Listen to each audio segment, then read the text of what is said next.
Action Comics 1020. Brian Michael Bendis writing, and unfortunately, John Romita Jr. still on art. And the art is obviously garbage. I'm sure Matt's got some hot takes. We'll get to his thoughts at the end of this. It's not the worst of his art of these last few issues. Like, if the last issue was like a 1 out of 10, this is like a 1.5 in terms of the art. Not talking about the story, but once again, this is kind of flashing back to explain more of the fight that's happening in Metropolis. You know, we started several issues ago of this big fight happening, and we see the Justice League kind of get their asses kicked. Last issue flashed back and explained how Leviathan got involved with the villains. This issue goes back and explains how Young Justice got involved and why they're kind of lying around when they're all decimated. You know what? I take it back. I can't say this art's better than the last issue, because I just remembered the worst thing about this, and it's how the first panel, is it the first panel? Yeah, the very first panel in this book is a shot of Young Justice and Naomi. I can't even fathom like how anyone thought this was okay. Like, none of them look good, but Naomi like has like just the glowy hexagon on her shoulder, and then the rest of her body is just like grey lines going horizontally. Like, none of her chest design is there. Like, she has a shoulder of a costume, and then the rest of it is just nothing. Like, it's nothing, and she doesn't even have any like anything in her face. Like, she has like a straight black line as a mouth, and like 2 little lines as eyes, and that is it. Like, it's like, yeah, this is garbage. It's garbage, I tell you, garbage. So they're hanging out the Hall of Justice, waiting around, and I think this actually ties into Young Justice, because they're on their way to the Hall of Justice, or because the Wonder Twins, they mentioned the Wonder Twins asked them to wait out. Superman shows up looking god awful, as everyone does in this book. No one worse than Naomi, though. Naomi looks absolutely terrible in this one. And it shows you some more of the fight, Leviathan blasting Superman, and like him like flying around and trying to avoid fighting. But we keep cutting back to like him with the Young Justice, and the Young Justice go inside with them.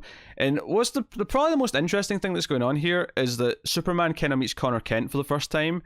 And because he's like, oh, I know some of you, I know Tim Drake, I know Cassie, and I know Naomi, obviously. But he says to Connor, like, I don't know you, and he does some X-ray vision on him, and he's like, yeah, you're real, you have Kryptonian biology in you. And it doesn't really make a whole lot of sense to me. Well, I guess it kind of does, like, because Superman remembered pre-Flashpoint, he remembered all that stuff. But I guess when Superman Reborn happened and the two Supermans merged to create, which was essentially the same as the previous Superman, just it was almost like classic Superman just absorbed New 52 Superman, and that was it. It didn't really feel like he kept much of the New 52 stuff. But I guess when that happened, he did lose his memory of the stuff from pre-Flashpoint. So we have this kind of weird first meeting of Connor Kent. And, they kind of, like, use that to their advantage, where they're flying into battle. Again, this is, like, further back in the battle than we've seen before. But they kind of count on, like, oh, Leviathan and Luthor and all that are expecting me. And Connor's like, yeah, but they're not expecting 2 of us. So that's kind of a big moment, and they're kind of like, one of them's like, are you assured the Superboy was off Earth? And like, he is, obviously referring to John. Some action happens, there's flying around. Some other awful art in this is the villains again. There's one face from Sinestro again. I just, like, you don't even recognize. Like, it took me like 10 seconds to really think about who it was and go, oh, it's Sinestro. It's the page where Grodd's kind of holding Superman up by the cape, and no, it's not that one. It was before that. There was one that was worse. That one's bad, don't get me wrong, but there was one that was worse. It's that kind of book. It looks awful. It looks awful throughout. Not shocking absolutely no one. So yeah, this is a rough read. It's like the last few issues. The art completely tanks it. Some more interesting stuff is going on in terms of Superman meeting Young Justice at least, but it doesn't.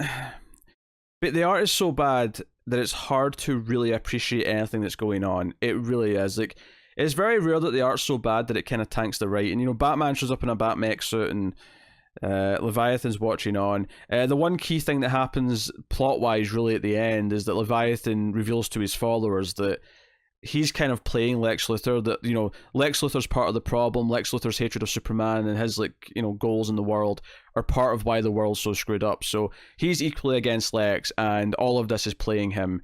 And the last page is this big 2-page spread of, like, a Leviathan city appearing over Metropolis. I'm not entirely sure what's going on there. Yeah, it's a rough read. And honestly, even to, I mean, maybe this would be fine if I wasn't so down on the art, but it does kind of feel like we're kind of dancing around this one fight for, like, what, 4 issues now. The entire arc is clearly about this fight and everything that builds up to it, and I appreciate that in theory, but it really feels like it's been a bit haphazard. So it's not Bendis' best writing, although I still think the writing's mostly, you know, fine. It's Bendis, he knows what he's doing, but the art just tanks it. The art absolutely tanks it. So I guess I will tell you what Matt had to say. I don't imagine it's going to be that different. So this is Matt's words. Yeah, art is really bad, even for JRJR, and it's a shame because the story was really good. So yeah, you like the story. Clark not knowing who Connor is hooked me in and makes me think he has a bigger role in what has happened than we thought before. I've got a feeling that might be wishful thinking on Matt's part. Having to see JRJR ruin Young Justice is sad and angering at the same time. I'm actually a little upset that he didn't specifically point out Naomi, because Naomi looks terrible in this book. Absolutely terrible. So he gives it a 5 out of 10. Yeah, I'll agree with the 5. Like, obviously, I think the story's mostly fine. Like, I agree, I don't think it's Bendis' best, but again, I don't know how much of that is just the art making me miserable as I read it, so I don't, like, appreciate it as much. But it did feel exciting having, like, Connor and Superman work together.